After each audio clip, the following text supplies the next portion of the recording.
ఈరోజు మనం మాట్లాడుకోబోయే టాపిక్ మామూలుగా ఉండదు. మైండ్ బ్లాక్ అయిపోద్ది.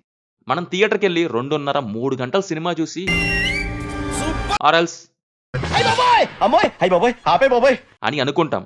కానీ అలాంటి అవుట్‌పుట్ రావడానికి బ్యాక్ స్టేజ్‌లో జరిగే వార్స్, హీరోల ego clashes, heroines walkouts and producers పెట్టే కేసెస్ గురించి తెలిస్తే ఏంటి వెనుక ఇంత జరిగిందా అని షాక్ అయిపోతారు.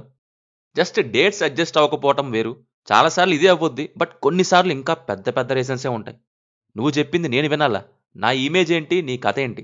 నువ్వే నేను చెప్పింది వినాలి అంటారు. ఇంకా నా ఫాలోయింగ్ ఏంటి? ఆ స్క్రిప్ట్ ఏంటి? అని మాటలతో కొట్టుకొని, సినిమా లేదు ఏం లేదు అని సెట్స్ నుంచి వాకౌట్ చేసిన కాంట్రవర్సీస్ చాలా ఉన్నాయి. ఈరోజు ఆ hidden secrets 10 mind blowing walkouts and replacements గురించి డీప్‌గా డిస్కస్ చేద్దాం. ముందైతే మన మూవీ మ్యాటర్స్ ఛానల్‌ని సబ్స్క్రైబ్ చేసుకోండి. అలాగే బెల్ ఐకాన్ కూడా ఆన్‌లో పెట్టుకోండి. నెంబర్ 1 ఊపిరి. మిగతావన్నీ సింగిల్ వాకౌటే. బట్ ఇది డబుల్ వాకౌట్స్. ఈ సినిమా వెనుక ఒకటి కాదు 2 పెద్ద కాంట్రవర్సీస్ ఉన్నాయి. ఫస్ట్ హీరో విషయానికొస్తే కార్తీ చేసిన ఆ ఎమోషనల్ రోల్‌కి ఫస్ట్ చాయిస్ జూనియర్ ఎన్టీఆర్. బృందావనంలో వీళ్ళ కాంబో ఆల్రెడీ చేసి ఉండడంతో వంశీ పైడిపల్లి మొదటగా ఎన్టీఆర్‌కే చెప్పారు. కథ చెప్పగానే తారక్‌కి బాగా నచ్చింది. నాగార్జునతో కలిసి ఫోటోషూట్ కూడా చేశారు. కానీ ప్రీ ప్రొడక్షన్ టైంలో తారక్ మైండ్‌లోకి ఒక క్లాష్ వచ్చింది. నాగార్జున క్యారెక్టర్ మొత్తం వీల్ చైర్‌లో ఉంటది. ఆడియన్స్ సింపతి అంతా ఆ క్యారెక్టర్‌కే వెళ్తుంది. తన మాస్ ఇమేజ్‌కి ఒక్క యాక్షన్ బ్లాక్ కూడా లేకుండా ఉండే క్యారెక్టర్ సెట్ అవుతుందా? జస్ట్ వీల్ చైర్ తోసుకుంటూ వెళ్ళే సైడ్ క్యారెక్టర్ రోల్‌లా ఉంది మరి ఇది. ఆ క్యారెక్టర్‌ని తన మాస్ ఫ్యాన్స్ యాక్సెప్ట్ చేస్తారా అనే డౌట్‌తో ఎన్టీఆర్ సైలెంట్‌గా ప్రాజెక్ట్ నుంచి వాకౌట్ చేశారు. అది తర్వాత కార్తీ దగ్గరికి వెళ్ళింది. వంశీ కెరియర్‌లోనే బెస్ట్ ఫిల్మ్‌గా ఉండిపోయింది. ఇక హీరోయిన్ విషయానికొస్తే ఫస్ట్ శృతి హాసన్‌ని ఫిక్స్ చేశారు. ఆమె ఓకే చేశారు. డేట్స్ కూడా ఇచ్చేశారు. కానీ సడెన్‌గా షూటింగ్ మొదలయ్యే ఒక రోజు ముందు అప్డేట్ ఏమీ ఇవ్వట్లేదంట. విషయం ఏంటంటే తమిళ్ అండ్ హిందీలో వేరే మూవీస్ వచ్చాయని సడెన్‌గా వాటికి వెళ్ళిపోయి దీనికి డేట్స్ లేవు అని ఎవరికీ సరిగ్గా ఇంటిమేషన్ ఇవ్వకుండా సెట్స్‌కి రావడమే మానేశారు. ప్రొడ్యూసర్ పీవీపీకి గట్టిగా కోపం వచ్చి ఏకంగా శృతి హాసన్ మీద కోర్టులో కేసు వేసి ఆమె అసలు వేరే ఏ సినిమాలు చేయకుండా స్టే ఆర్డర్ తెచ్చారు. ఆ తర్వాత film council and actors association interfere అయ్యి ఆ కేసుని తీపించారులేండి. ఇది అప్పట్లో పెద్ద లీగల్ వార్. లాస్ట్ మినిట్‌లో తమన్నా వచ్చి ఆ రోల్‌ని సేవ్ చేశారు. ఒకటి డామినెన్స్ క్లాష్ అయితే ఇంకోటి లీగల్ వాకౌట్. అలా ఊపిరి సినిమాకి ఊపిరాడనంత పనైంది బ్యాక్ స్టేజ్‌లో మరి. నెంబర్ 2 బాబు బంగారం. నయనతార యాక్టింగ్ కెరీర్ ఒకానొక స్టేజ్ నుంచి ఒక రూల్ మీదే నడుస్తుంది. ఆమె సినిమా ఒప్పుకునే ముందు అగ్రిమెంట్‌లో నేను ప్రీ రిలీజ్ ఈవెంట్‌కి రాను, ఇంటర్వ్యూస్ ఇవ్వను, ఆడియో లాంచ్‌కి రాను అని రాసుకుంటారు. అది ప్రతి మూవీ అగ్రిమెంట్‌లో ఉంటది. అది లేకపోతే సైన్ చేయరు. ఇది ఎప్పటినుంచో నడుస్తుంది. ఎప్పటినుంచేనంటే ఒకానొక టైంలో మూవీ ప్రమోషన్‌కొస్తే పర్సనల్ లైఫ్ గురించి మీడియా అడిగడంతో విసుగొచ్చి అప్పటినుంచి నో ప్రమోషన్స్ అనే బోర్డ్ పెట్టేశారు. అయితే ఏమైందంటే 'బాబు బంగారం' టైంలో 'వెంకటేష్' మూవీకి కూడా సేమ్ రూల్ అప్లై చేశారు. అసలే 'తులసి' తర్వాత మళ్ళీ వీళ్ళ కాంబో దీంతో వస్తుండడంతో, ఇంకా 'భలే భలే మొగాడిపై' సినిమా తర్వాత మారుతి తీస్తున్న ఫిల్మ్ కావడంతో అప్పట్లో దీని మీద ఎక్స్‌పెక్టేషన్స్ క్రియేట్ అయ్యాయి. అయితే యథావిధిగా ఈవెంట్స్‌కి రాలేదు నయనతార. బట్ ఇక్కడ ప్రాబ్లమ్ ఏంటంటే అది గాదు. చివర్లో లాస్ట్ షెడ్యూల్ ఒకటి అండ్ ఇంకా ఒక సాంగ్ షూట్ చేయాల్సింది ఉంది. దానికి ఆమె రాలేదంట. ఎగ్గొట్టేశారు. దీనికి నయనతార ఆన్సర్ ఏంటంటే, ముందే మాట్లాడుకున్న డేట్స్‌లో తీయాలి. అలా తీయకపోతే అది మేకర్స్ మిస్టేకే కదా అని ఆమె. అసలు మీరిచ్చిన డేట్సే తక్కువ. దానికి తోడు వేరే ఫిల్మ్స్‌లో ఫుల్ బిజీ మీరు. పలానా రోజు షూట్ ఉంది అని అప్డేట్ చేస్తే పట్టించుకోరు. సెట్స్‌కి వచ్చే వాళ్ళే కాదు. కేటాయించిన డేట్స్ చాలా సార్లు ఎగ్గొట్టేశారని. దానికి తోడు అక్కడికి ఇక్కడికి ట్రావెలింగ్‌లోనే ఇంకో సగం టైం స్వాహా అయిపోయింది. మీ బిజీ షెడ్యూల్ వల్ల ప్రాజెక్ట్ కంప్లీట్ అవ్వడం కుదరలేదు. మీరు కొద్దిగా డేట్స్ విషయంలో చూసుకుంటే మా ప్రాజెక్ట్ అయిపోద్ది అని మూవీ టీమ్. కానీ నయనతార అస్సలు ఒప్పుకోలేదు. మూవీ టీమ్ ఏమో ఆమె యాటిట్యూడ్ ప్రాబ్లమ్ అని, నెక్స్ట్ టైమ్ తీసుకోవాలంటే ఆలోచించాలి అని ఆన్సర్ ఇచ్చారు. ఇక చేసేదేం లేక చివర్లో హీరోయిన్‌ని మార్చి రీషూట్ చేసి ఎక్స్‌ట్రా ఖర్చులు పెట్టి వేస్ట్ చేసుకోవటం ఇష్టం లేక అవేవి షూట్ చేయకుండానే రిలీజ్ చేసేశారు మూవీని. కానీ ఆమె మాత్రం ఎవరు ఎంత ఏడ్చినా, ప్రొడ్యూసర్ ఈగోలు హర్ట్ అయినా ఆమె రూల్‌ని మాత్రం ఎప్పటికీ మార్చుకోలేదు. రీసెంట్‌గా 'మనశంకర వరప్రసాద్' గారు మూవీకి కూడా ప్రీ రిలీజ్ ఈవెంట్‌కి రాలేదు. ఎవరి బాధలు వాళ్ళవన్నట్టు ఎవరి రూల్స్ వాళ్ళవి. నెంబర్ 3 'సర్దార్ గబ్బర్ సింగ్'. పెద్ద వెయిటింగ్ గేమ్ ఇది. పవన్ కళ్యాణ్స్ 'గబ్బర్ సింగ్‌కి సీక్వెల్ కోసం ఫ్యాన్స్ అంతా కళ్ళు కాయలు కాచేలా వెయిట్ చేస్తున్న టైం.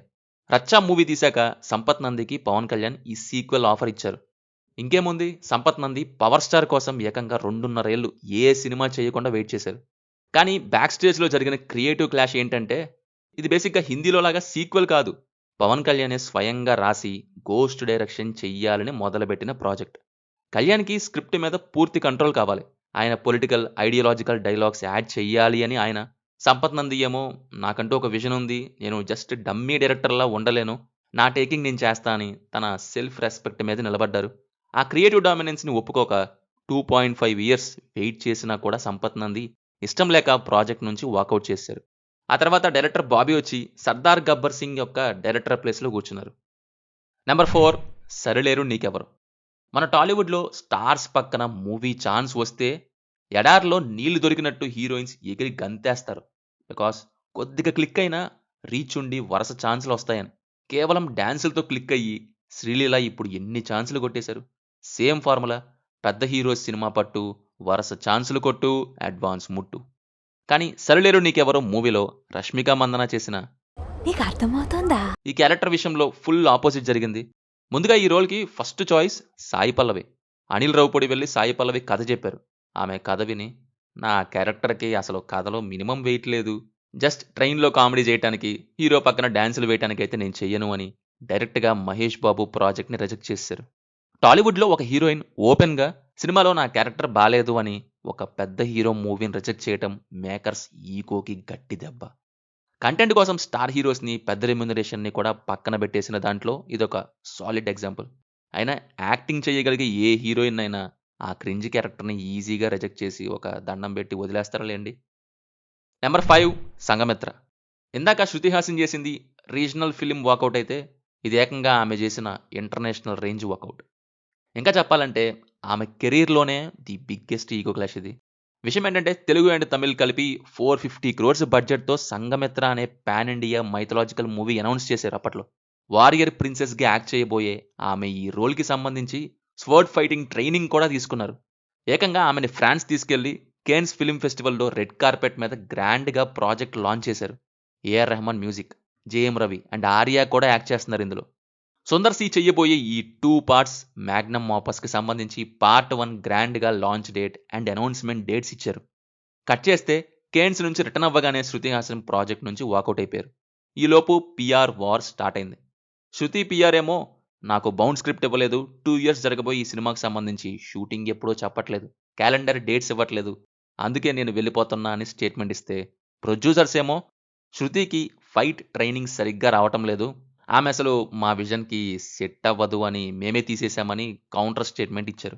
ఒక హీరోయిన్ని ఇంటర్నేషనల్ లెవెల్లో లాంచ్ చేసి నెక్స్ట్ వీకే వెళ్ళిపోవటం, ఎవరికి వాళ్ళు మేము తీసేశాం వెళ్ళిపోయామని ఈగోతో కొట్టుకోవటం పెద్ద సెన్సేషన్. నెంబర్ 6, బింబిసారా 2. బింబిసారాకి సీక్వెల్గా బింబిసారా 2 అనౌన్స్ చేసిన విషయం అందరికీ తెలిసిందే. అయితే దానికి డైరెక్టర్గా వశిష్ఠ అనే ఫస్ట్ అనౌన్స్ అయ్యి వేరే డైరెక్టర్ రీప్లేస్ అయిన విషయం కూడా తెలిసిందే. బట్ ఎందుకు అనేది చాలా మందికి తెలియదు. యాక్చువల్లీ అప్పట్లో దీనికి పార్ట్ 2 వెంటనే స్టార్ట్ అవ్వాలి. కానీ రెమ్యునరేషన్ అండ్ క్రియేటివ్ కంట్రోల్ విషయంలో ఎన్టీఆర్ ఆర్ట్స్ బ్యానర్, అదే కళ్యాణ్ రామ్కి అండ్ వశిష్ఠకి మధ్య ఈగో క్లాష్ వచ్చింది. మీరు నాకు ఛాన్స్ ఇచ్చారు ఫస్ట్ ఫిలిం, నేను హిట్ ఇచ్చాను, కాబట్టి నా ఐడియా ప్రకారమే, నా విజన్ నుంచే తీస్తాను, ఎవ్వరూ ఇంటర్ఫియర్ అవ్వకూడదు, అది ఓకే అంటేనే ముందుకు వెళ్దామని డైరెక్టర్.